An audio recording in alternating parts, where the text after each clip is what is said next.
Hello friend, मेरा नाम मुकेश गढ़वी है और welcome to my channel The Lone Wolf. दोस्तों, आज हम चर्चा करने वाले हैं कि आज मार्केट में इतना बड़ा शार्प फॉल क्यों आया और एचडीएफसी बैंक लगातार क्यों गिर रहा है। ठीक है, तो एचडीएफसी बैंक में आज देखा जाए तो तकरीबन 3.5% की गिरावट आई है और वो कंटिन्यूसली सेलिंग फेस कर रहा है।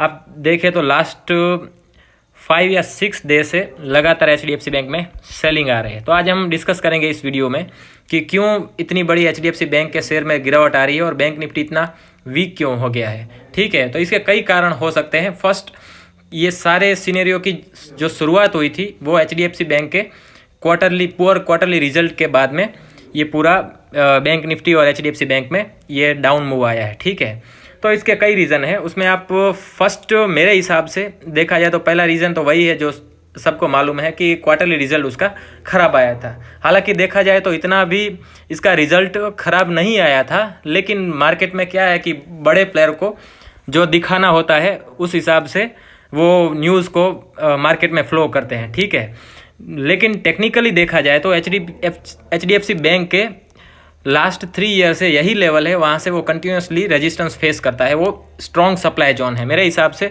1750 से लेकर 1700 तक का जो लेवल है वो स्ट्रॉन्ग सप्लाई जोन है। तो वहाँ से बार बार एचडीएफसी बैंक को रिजेक्शन मिल रहा है, तो उसी लेवल से उसने रेजिस्टेंस फेस करके कंटिन्यूसली उसमें शार्प फॉल आया है। तो उसके एक रीज़न ये भी हो सकता है कि वो टेक्निकली भी उसके सप्लाई जोन के पास ही था, तो जायज़ है कि ये मूव आना ही कंपलसरी था इसमें। ठीक है, तो एचडीएफसी बैंक लास्ट हम बड़े टाइम फ्रेम में स्टडी करें तो वो क्या कर रहा है अभी कि वो कंटिन्यूसली एक मेजर 1400 से लेकर 1750 या 1700 की रेंज में ही वो प्ले कर रहा है। ठीक है, तो मेन रीज़न ये होता है कि जो बड़े फंड्स या इंस्टीट्यूशनल बायर होते हैं वो क्या करते हैं, वो ग्रोथ को चेस करते हैं।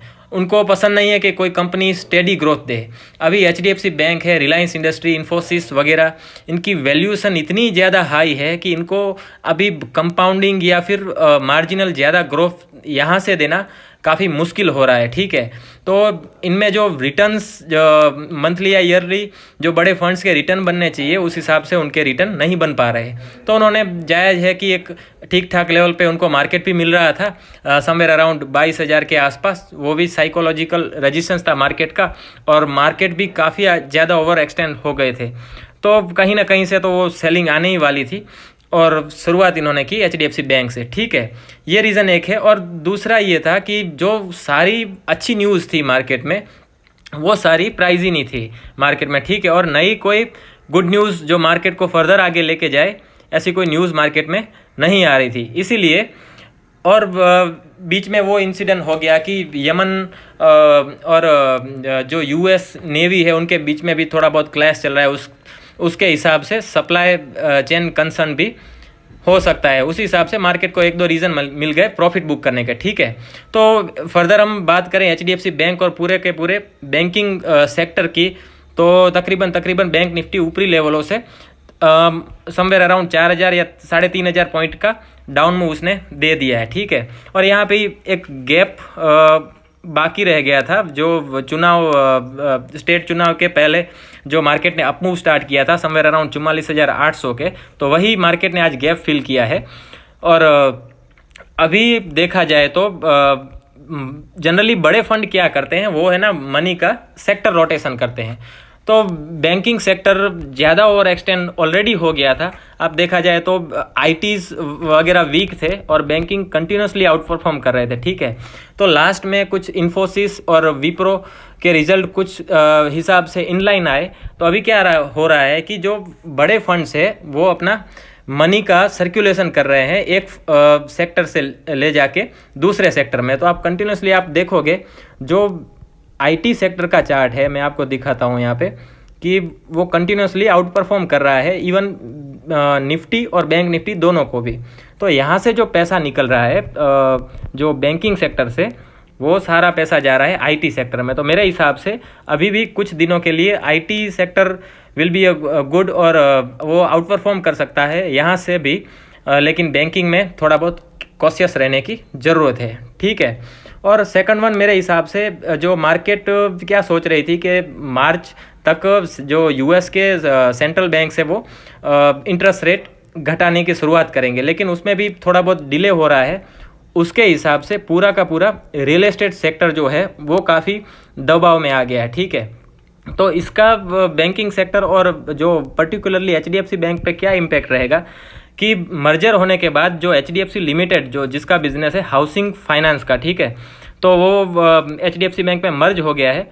तो उसका सारा जो इनकम है वो पूरा का पूरा रियल एस्टेट सेक्टर से ही आता है, क्योंकि जो हाउसिंग्स के लोन है वो रियल एस्टेट पे ही डिपेंडेंट करेंगे और उसके बिजनेस पे आगे जाके इम्पैक्ट हो सकता है रियल एस्टेट बिजनेस में दबाव आने से। तो उस हिसाब से भी थोड़ा बहुत एचडीएफसी बैंक और प्रेशर में रह सकता है। आगे की हम बात करें तो किन लेवलों से एचडीएफसी बैंक में बाइंग की जा सकती है, तो मेरे हिसाब से अभी भी थोड़ा बहुत वेट करने की ज़रूरत है, लेकिन फिर भी एक अच्छे खासे लेवल पे आपको भारत की सबसे बेस्ट और आई थिंक नंबर 1 बैंक आपको मिल रही है। तो ये ठीक ठाक लेवल है जहाँ से आप थोड़ा बहुत एसआईपीज़ में बाइंग कर सकते हैं। और मेरा मानना है कि मैक्सिमम से मैक्सिमम एचडीएफसी बैंक में 1400 से लेकर 1360 के लेवल लॉन्ग टर्म या फिर स्विंग ट्रेडिंग के लिए ठीक ठाक रहेगी, क्योंकि कंटिन्यूसली मैं काफ़ी सालों से एचडीएफसी बैंक का चार्ट देखता आ रहा हूँ। तो वो जनरली अपने 200 डे मूविंग एवरेज के नीचे से तकरीबन 200-300 पॉइंट का स्विंग देता है। ठीक है, तो आप लेकिन फिर भी एक फॉलिंग नाइफ को कैच करने की इतनी भी जल्दबाजी भी नहीं करनी चाहिए। तो आप है ना यहाँ से मतलब एसआईपीज़ में इन्वेस्टमेंट कर सकते हो, क्योंकि आपको एक लीडिंग बैंक में आप इन्वेस्टमेंट करोगे तो आपको इसमें कुछ ज़्यादा कुछ डरने की या फिर चिंता करने की बात नहीं है। तो आप 1400 के लेवल से भी आप थोड़ा बहुत एसआईपी के थ्रू या फिर मतलब एसआईपी के थ्रू थोड़ा बहुत इन्वेस्टमेंट कर सकते हो। थोड़ा बहुत आप 1360 या 1300 के लेवल के बीच में भी थोड़ा बहुत इन्वेस्टमेंट कर सकते हो, ताकि आपकी थोड़ी बहुत सेफ्टी रहे। फिर भी ये कोई बाइंग या रिकमेंडेशन सलाह नहीं है। कोई भी आप फाइनेंशियल या फिर स्टॉक में पोजीशन बनाने से पहले आप अपने फाइनेंशियल एडवाइज़र की ज़रूर सलाह लें। ठीक है, तो आज के लिए इतना ही। और कैसा लगा मेरा वीडियो, और अगर आपको वीडियो अच्छा लगे तो वीडियो को लाइक करें और चैनल को सब्सक्राइब करना ना भूलें। Thank you.